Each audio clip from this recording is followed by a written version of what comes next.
सांगली ईश्वरपूरमध्ये शाळकरी मुलीवर दोघांकडून आळीपाळीने अत्याचारानंतर पीडितेला विवस्त्र सोडून दोघांचे पलायन. पीडिता रस्त्यावरून विवस्त्र चालत जाताना प्रकार उघडकीस.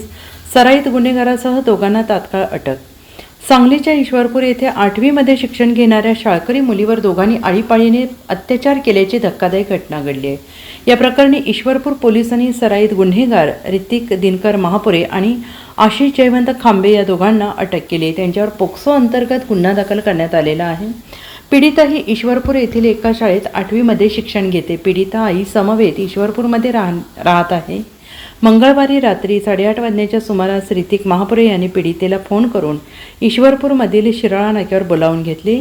त्यानंतर ऋतिक आणि आशिष या दोघांनी तिला दुचाकीवरून तुझारपूर फाट्यावरील एका ओसाच्या शेतात नेले. त्या ठिकाणी दोघांनी तिच्यावर आळीपाळीने अत्याचार केले. यावेळी विरोध केल्याने तिला मारहाणही करण्यात आली. तसेच अत्याचार केल्यानंतर दोघांनी तिला विवस्त्र अवस्थेत सोडून तिचे कपडे घेऊन घटनास्थळावरून पलायन केले. यानंतर पीडिता ही विवस्त्र अवस्थेत ईश्वरपूरच्या दिशेने चालत जाताना काही जणांना निदर्शनास आले.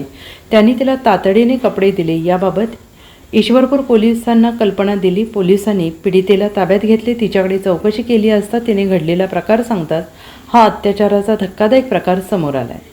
या प्रकरणी ईश्वरपूर पोलिसांनी दोघांना अटक केली असून त्यांच्या विरोधात पोक्सो अंतर्गत गुन्हा दाखल करण्यात आला आहे. अटक करण्यात आलेल्यांपैकी ऋतिक हा सराईत गुन्हेगार असून त्याला यापूर्वी मोक्का अंतर्गत कारवाई करण्यात आली होती. तसेच त्याच्या विरोधात खुनाचा प्रयत्न, जबरी चोरी अशा प्रकारचे गुन्हे दाखल आहेत. Bureau report SBN Marathi.